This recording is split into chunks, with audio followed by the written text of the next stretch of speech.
Louisiana beer reviews. There's a shadow in the camera. All right. Why would you want to edge the yard when it's all wet?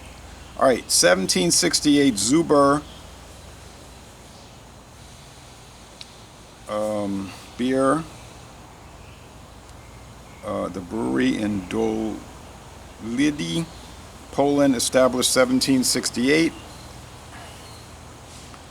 Don't know when the Żubr brand came out. I don't believe they were making a 6% malt liquor in 1768. Original recipe and taste served at 37 to 41 degrees Fahrenheit, stored in a cool place. This is a sticker they put on there from a company called Euro Liquor LLC, which in Schaumburg, Illinois. They import beer, wine, liqueurs from Europe. 6% alcohol, 500 milliliter can. This was sent to me by Douglas in Virginia. Thank you, Douglas. He likes to send me these Euro lagers.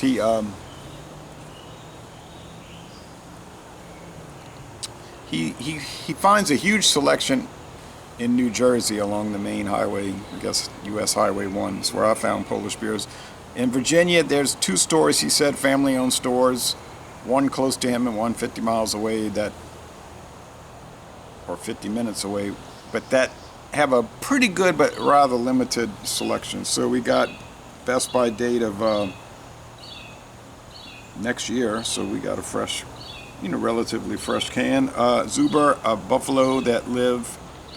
a bison or buffalo that lives in the forest in eastern Poland, central Poland. All right. So sorry about the noise. I didn't expect that this early. It's not even 8 a.m.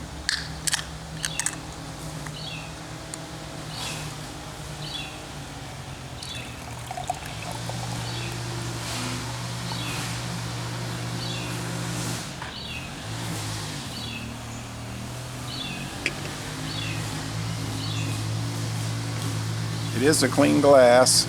It's amber gold amber, very bubbly white head, thick white head. The sun is coming above that roof line.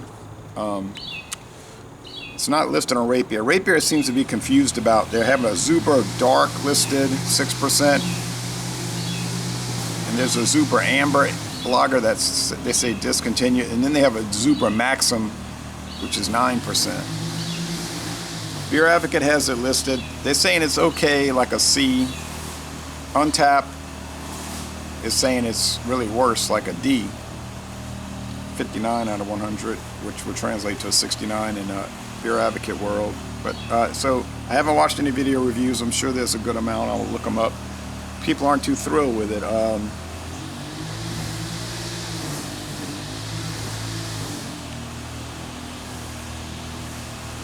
Clear with a lot of fine sediment. Now this company was acquired some years back by Asahi Holdings of Japan, so Asahi has control of the brewery. They're in eastern Poland. All right, a lot of fine sediment throughout. Looks like, what American beer does this look like? Kind of like a Yingling traditional lager, honestly, which is what, 4.5, 4.7? 0.5, I'm not sure. Here we go.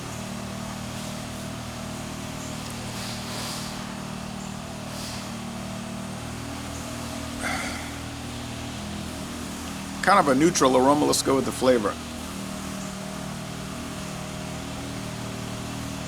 Thank you, Douglas. I didn't, like I said, didn't expect the noise this early. That's why I come out. People say, why you come out so early and do reviews? Get good lighting from the low level of the sun, and then also it's usually quiet. Power equipment there, power equipment here, so.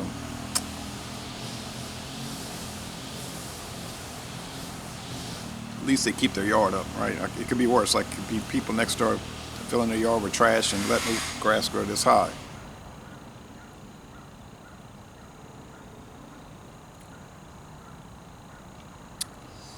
It has like a roasted malt flavor. There's a little caramel in it, in the flavor.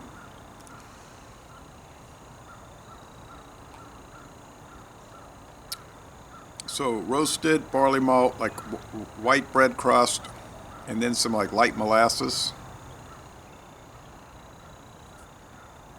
Caramel corn almost. Now, is this a Reinheitsgebot German purity law type beer? I don't think it is, but they don't really say on the website. They just say it's good. 6%. It's the spirit of freedom, the spirit of the bison in the forest, and we support an animal rescue, conservation fund for this wildlife refuge in Poland, and that's really the focus of it. And but as far as the deep detailed explanation of ingredients, nah. So sweetness is 3 out of 5 sugar cubes. Bitterness, 1.5 out of 5 hop cones. So very low hop bitterness.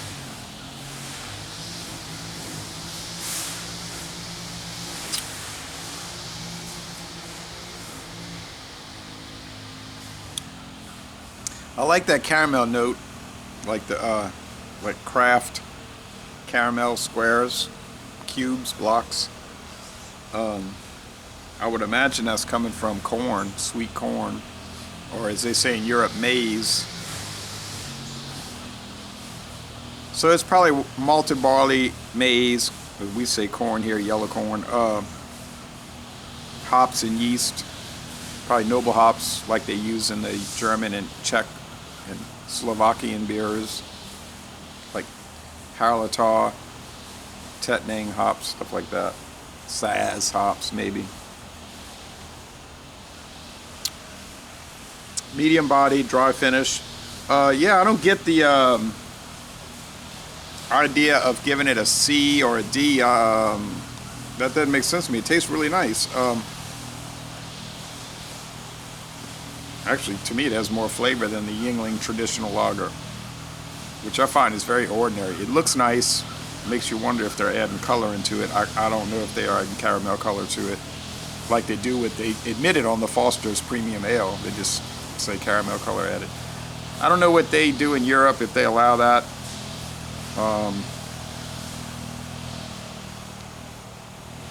So I can't read any of this here. You might be able to translate that.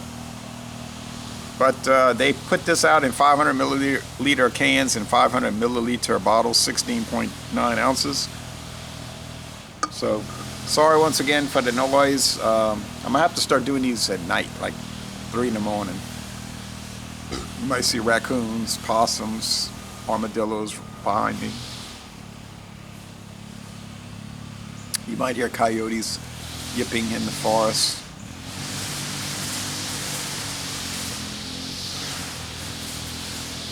I think it's good.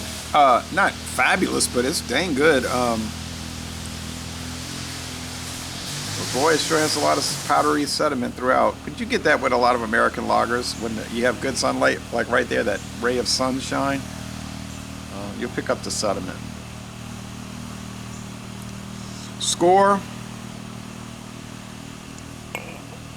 It almost tastes like they're using rice, but I don't believe they do that too much in Europe. Europa. I'm